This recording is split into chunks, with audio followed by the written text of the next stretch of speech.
Great. Thank you, Amanda. Hopefully you guys can hear me okay. So I'm filling in today for Jim Skinner. Jim is on some really well-earned vacation right now, and so I'm going to jump in and give some updates from the Lunar Mapping Program. This was the first iteration of the program, so it's LMAP Alpha. And here on the title slide, I really just want to shout out, first of all, to my wonderful colleagues on LMAP. We had a great opportunity to work together, lots of times looking at maps and talking about different um, ways that we all approach mapping. And I think not only did this contribute to lunar mapping, but also it just spurred some really great conversations in the map community in general. So kudos to all of us, and it's been a really wonderful run so far. Next slide, please. Okay, so I have a couple of themes that I really want to hit on. And the first one here is that geologic maps are more broad than we typically think. So I think in my mind, even as a geologist, when I think about a geologic map, I'm really picturing something like we see here on the right. This is from an Apollo era map. This is the geologic map for our Apollo 17, and then the traverse kind of superposed on that, along with a quote from Jack Schmidt. But geology maps are a lot more than that, right? It's not always just the geology and just the traverse. We're also very focused for LMAP Alpha on all of the different ways and things that could be recorded in cartographic products and all of the different folks who could benefit from those products. So at the bottom of this slide, you'll see this is a clip from a 1961 publication by Mason and Hackman. It's an engineering special study. It looks like a description of map units. Those of us who look at maps a lot will recognize the columns. And you can see not only do they note the materials that are being mapped, but also how those materials could impact things like landing and movement, which of course today we would call traversability, how they might impact construction. So in some ways, what we're doing is new, but it's also got a really deep historical heritage. And so we looked at some of these products and thought about them really in our first couple of months as a team and went out and intentionally sought out maps to use as examples of what we envisioned would be useful for lunar exploration in the coming years. So geologic mapping since the Apollo era, we always use terrestrial maps to help inform that experience because that's what we are all most comfortable kind of using on a day-to-day basis. And then it includes a full umbrella of basic and applied science kind of showcased here. Next slide, please. So as an example from the terrestrial world, this is a series of maps post-World War II. We're still kind of in that historical context. And these were maps that were produced from the South Pacific Islands after World War II. And you can see on the left here some of the geology and engineering properties. Again, that's what I typically think of when I think of a geologic map. But when we couple that information, right, and in this case, we've got some quaternary sediments that are all being mapped, beautiful little oxbow of a river there. When we couple that information with information about slopes and materials, then we can start to create derived products and think about things like landslide and rockfall potential, which is shown in the middle here. And in this case, right, because it's specifically a military set of maps, they were also thinking about tactical geology and terrain appreciation, which by the way, I really love the phrase terrain appreciation. Like I appreciate all the terrains, they're fantastic. Here, though, they're referring to whether or not terrain is impassable or not impassable.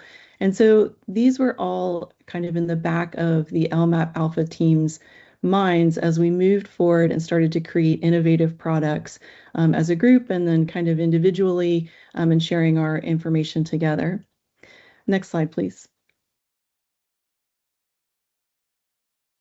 Okay, so the first kind of theme or message that came out of our work was that geologic maps are very broad and have lots of users and lots of different ways that they can be made and things that they can convey.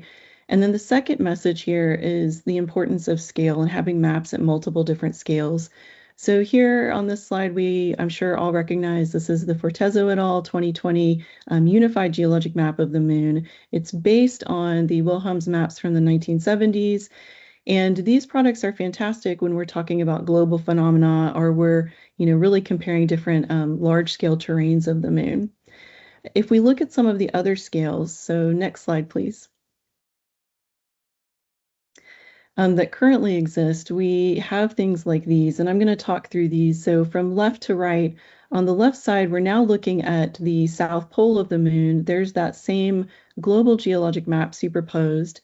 In the middle of the slide here, we've got a more recent map. So the Krasilnikov 2022 map at you can consider it a more zoomed in scale, so 1 to 800,000.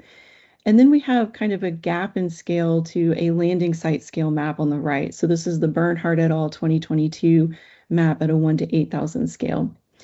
Now, you might think like, well, we've got maps at all scales, but we actually need maps at more of the intermediate scales, specifically between that 800,000 to 8,000. And I'm going to give an example from my backyard, if you guys don't mind. So I'm here in Tennessee, and when we go to the Appalachian Mountains, and when I teach about the Appalachian Mountains, when I zoom out and I show the Appalachians across the North American continent, then I'm talking about continental tectonics and continental processes. When we zoom in and we start to think about, hey, we're taking a field trip to, the Smoky Mountains, or Brent just mentioned the Blue Ridge, right? Take your pick. It's summertime, right? So if you go and visit somewhere, then we're talking about a couple of faults and how those faults may be expressed in the geology and in the terrain. And then specifically, if we stop at a single outcrop or we are collecting samples of slickensides, right, then we are at a very, very, very zoomed in, and what we're learning about geologic processes is a little bit different at all of those scales. So the first bullet here is that, taking that kind of Earth-based example and thinking about it in lunar geology is very complex, and it expresses differently at different scales. And so we need maps at multiple scales to be able to understand those processes and to really design our science questions to answer that. So the LMAP area is shown here in yellow. And one thing that we realized right away, of course, on the moon, right, regolith and surface processes dominate the local landscape. Discrete contacts are rare, and I'll talk more about that in just a minute. But the LMAP Alpha team was able to certainly map, massifs, broad planar units, boulders, which are not always, we don't always think are the result of basin ejecta, elephant high terrain, and faults. And so lots of different scales, lots that can be learned from those. Next slide, please. So here is a close-up of that LMAP alpha area. We called it the bean. So, this is here's our bean. And then also within that bean that is a 1 to 150,000 map, there is if you want, a plagioclase crystal that is 1 to 30,000. So we mapped at intermediate scales to kind of fill that gap or bridge that gap between a landing site map and a more regional map to better understand what kinds of science questions we can ask and what could be potentially answered by the community in the future. So the community advocated for campaign style mapping, and a big thank you to NASA for making that happen under ROSES 24. The program officers identified the region of interest, so that 150,000 region in consultation with the USGS. 10 individuals were selected. We mapped as 2 teams at 2 different scales that are shown here, although we had weekly meetings and collaborated quite a lot across the scales. One of the big goals was to modernize the approach and specifically to use all of the incredible data sets that exist out there, which we've seen so many of today. We started officially in January of 2025, although we all remember that was a pretty dynamic time. So I would say we really kicked off mapping last April, and it's been about a year now. And of course, we're wrapped up, and the products are ready for delivery in fall of 2026. There is an anticipation that LMAP Bravo and the next iteration of LMAP will build on these, the things that were done in LMAP Alpha. So everything is conceptual and prototypes with the idea that we're iterating and creating better products all the time to support the science that's being done at the Lunar South Pole. Next slide, please. So we also wanted to try to understand some of the operational constraints and really to see, could we produce map products under, in a quick fashion, right? Another big takeaway from today is how quickly things are changing, right? Like there's a lot that's happening with Artemis and exploration. So in LMAP, this was a time-limited effort. The participants had 250 hours each to dedicate to the project. It was a team that was distributed across agencies and academia and different research scientists. We used remote sensing data, so we did not use any Earth-based observations.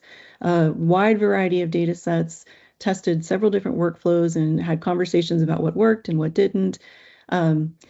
always keeping in the back of our minds who would be using the maps and how they might be the most useful. So what kinds of science questions could maps enable, and who would those users potentially be? Some of these constraints are coupled, or all of there are constraints that are coupled and unavoidable. So, with the rapid pace of launches and things that are happening, we wanted to know how could we meet that challenge and make maps and support so many different missions coming in the future. Next slide, please. So moving into some of the big results here. On the top on the right, this is kind of an interesting analysis of how our time was spent. So as a team, as the first campaign that's done this in a long time, you can see we started out with a lot of our time spent on research. Then we moved into primary mapping, so a big mapping phase. We had a mapping sprint last April and May and kind of into June.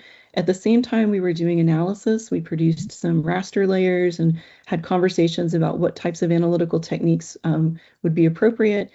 We revised our map products, and you can see there's kind of a second peak there in the primary where it identified some additional mapping that needed to be done. Writing up those results and providing them to the community is the phase that kind of everything is at right now. So that was a really useful exercise to understand as a team how we could do this. In terms of things that we mapped, some of the, kind of more fun, just great. It's always great to look at the moon, look at the geology, right? So boulder distributions, we used things like this to try to help us understand regolith thickness. So that's the image on the lower left there.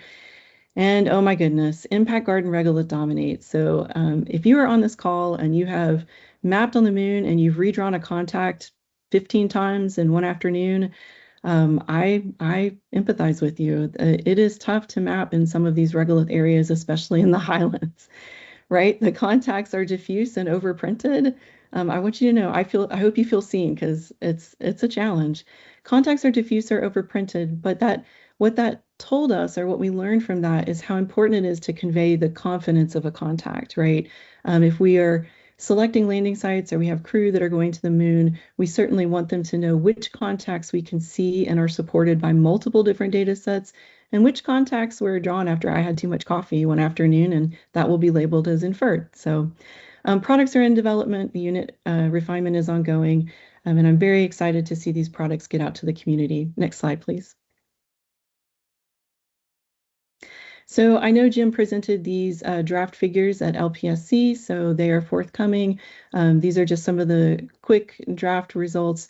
As with all of the wonderful USGS maps that we have all, they hang on my walls in my office. You can certainly expect this will include a description of map units, a map write-up, a description of all of our various approaches and things that we tested, and just an enormous thank you and a big shout out to Jim Skinner and to the Planetary Geologic Mapping Unit at the USGS, who shepherded this group all along the way and provided so much support and really just facilitated a lot of wonderful map conversations. Next slide, please. All right, so I'm down to my last two slides. This one has a lot of text, but it's a summary of some of the lessons that we learned. So first of all, the one that I mentioned early on, right? Nesting or having multiple scales is really important. So I certainly expect that will carry forward into LMAP Bravo. Having multiple people drawing contacts was a good thing. It spurred a lot of conversation, but it also helped us realize that sometimes it's good to have a small group that are focused on the contacts and getting those initial units out to the whole team. So that's something that I think will be worked on in the next iteration. We were able to self-select tasks, which was really fantastic. So folks who had expertise in craters or expertise in PSRs were able to contribute in those areas. One of the things that we also identified, though, is it's really important to maintain communication so we could understand all the different pieces that were happening at once. There was a face-to-face meeting in September, and that was fantastic. Having that time together, I think, really helped. At that point, the maps were in revision, and so it just was everyone was able to have really good conversations about how those maps needed to move forward. And then some data sets were more useful than others. So I think moving forward, we'll probably look at designating data sets as primary or secondary to really emphasize which ones are being used for mapping. And then because the terrain is very subtle, how do we approach that with things like machine learning or artificial intelligence, discipline expertise, et cetera? Last slide, please. All right, so final takeaways. We were able to campaign on a short timeline, very proud of that. We mapped at 2 different scales, and that was useful. Collaboration was really important. I expect that there will be some multiple research pathways that come out of the results of LMAP Alpha. I'm very excited to see how the community goes on to use these products. There is a forthcoming open file report from the USGS that will include the maps, a techniques and methods paper. Those are all in the works right now. I understand that LMAP Bravo will kick off in October of this year. Yeah, October of this year. And we'll be looking more at workflows and dataset prioritization. And I'm sorry, I meant to have a great joke for the end here about like a kidney bean and a lima bean meet on the moon, but that'll have to wait till next time. So LMAP Bravo there is illustrated on the South Pole, and look forward to more mapping. Thanks.